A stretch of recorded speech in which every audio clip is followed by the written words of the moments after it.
I cleaned out a hoarder house about 3 years ago. Maybe it was closer to four, not really sure. But the man who died had no relatives, and the county was awarded the property. And I was contacted by somebody I knew at the county and asked me, excuse me, if I would make an offer on the contents. Otherwise, they were all going to be bulldozed under and hauled away. So I found this container full of tins, and it was one of the things I just put in the shed because it came out of his workshop area. And I've dealt with this type of thing before, and they're usually full of screws and bolts and nuts and washers and electrical garbage, just stuff that you can't recycle, things that nobody wants. So I thought I would start cleaning out my shed and get ready for the onslaught of emptying estates and hoarder houses this summer. So I just kind of sat in the living room on the floor and started going through these tins and dumping the screws and everything in containers. And I found a guy that was interested in buying them. Actually, Tom, he was on an earlier video. He makes furniture, so he's always looking for rustic looking nails and rusty nails and old bolts. So he was the perfect fit. So I'm going to try to recreate what happened yesterday and what I found yesterday when I was in the process of going through this. Um, it's not my most amazing find, but it was definitely probably my most exciting find. So you have to watch the whole video to get everything and all the surprises that I came across. And I have the two bowls down there and a screwdriver for a reason. They're kind of my tools of the trade. So here's a recreation of what actually happened yesterday when I was sorting through this stuff. So I would just start picking up tins and shaking them, and if they were empty, I would set them aside. Oh, here's a little first aid tin with nothing in it. You know, an old velvet tobacco tin, completely empty.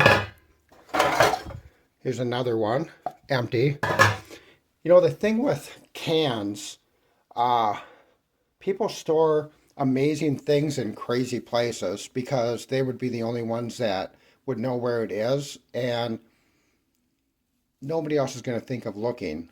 You know, if the house was broken into, they wouldn't think of going downstairs in the workshop room and emptying tins.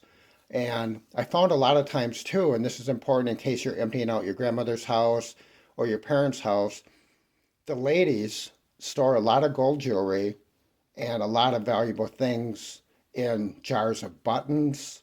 If they have an old sewing machine, the treadle type, in the drawers in the back.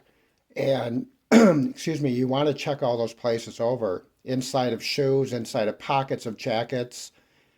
You never know what you're going to find. So I continue the process, and obviously, this old jar, which would have had grape jelly in from Kraft, didn't have anything in it. An old Ward's, Montgomery Ward's tube repair kit. It has stuff in it, and I opened it up, and that's what was in it, tube repair tools. Same with this, you know, it's an old baking soda tin, and kind of hard to open when I'm holding the camera. But you look in it, and there's like a bunch of old buttons in it. So that's what I mean. You never know what you're going to find in these containers, and you almost always have to open them when you have the time to do it. Here's an old Songbird food tin. Gallstone capsules. These are awesome tins. I've never seen a lot of them, and they're worth money. Obviously, there was nothing in here, but it was on the shelf, and I must have threw it in because it was too good just to throw away. Chronic constipation. And what does he have in it? He has nails in it. Again, you just never, ever, ever know what you're going to find. You know, another tobacco tin. These are semi-collectible. They're not worth a ton of money, but if you find them, you can definitely sell them, you know, $3 or $4 a piece. Here's an old glue container. It's full, and I checked it, and it's kind of hardened glue. So, just an old empty tin with no markings on it.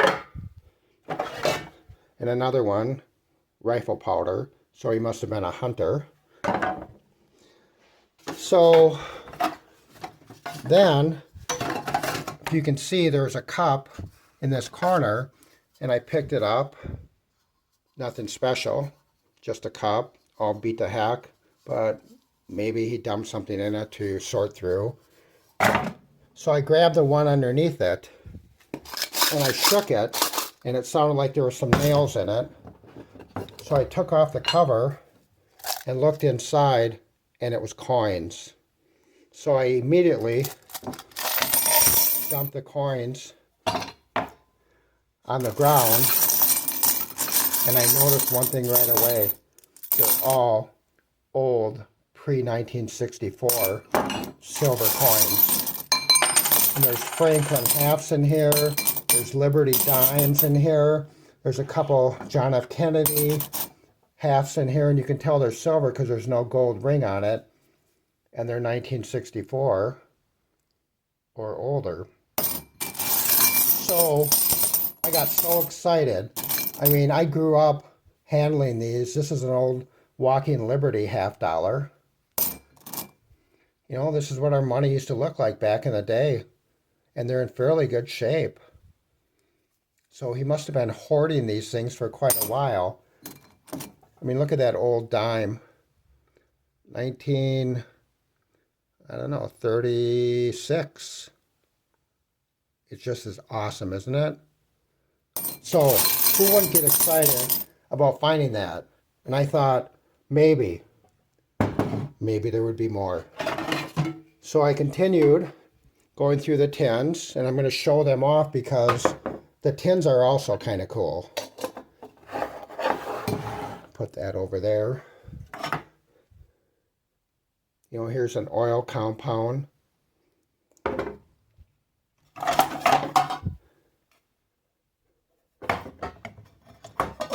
So I opened this tin up because it was light, and I thought maybe there's dollar bills in it, but there's actually baking soda in it, or baking powder. So, again, you never know. Nothing in this one. Another oil compound, just like that one. Asphalt putty. I shook it, and it was pretty solid. Opened it up, and that's what's in it. It's about 3/4 of the way full of asphalt putty. Say that 3 times fast. So this was a very heavy can. And I thought, can lightning strike twice? Really? Can it? And I open it up, and it's just full of dried powder of some type. It must have been some kind of a compound at one time. Mechanics and Housewives. Racine, Wisconsin. A cool tin. Here's a little blue ointment tin. I came up on this one, and it's heavy, but it was never opened. It's new old stock, so what's in there is actually what's in there. Thought this was a cool can. Still got that, you know, it's got a top attached to it. I suppose you take off one top, screw it on, and then pour the oil into a place that you would need it, drop by drop. A cool tin. It's another old half and half tin. So I'm kind of getting a little bit like maybe I hit it on this pile of silver, which it's a lot of silver money. I'd be happy with that. So there was something in this can, and it's an old Hills Brother coffee can.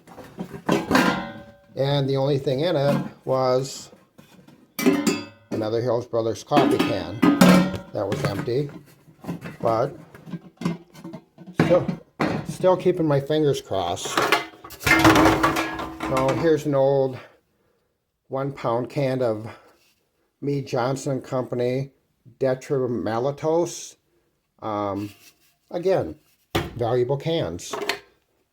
Another Prince Albert.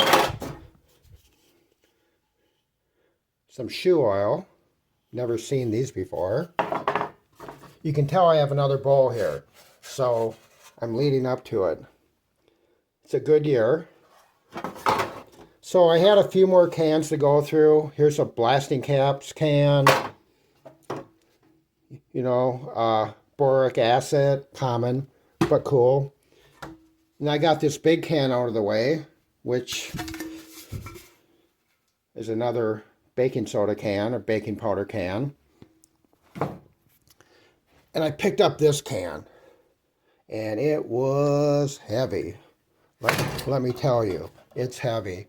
And I knew that corn syrup wasn't that heavy, not even fancy AAAA corn syrup by the Quan Company. So I couldn't get it open. So I ran downstairs and I grabbed a screwdriver and pried the top off. I remember thinking, fingers crossed, let it strike twice. I opened it up and it was full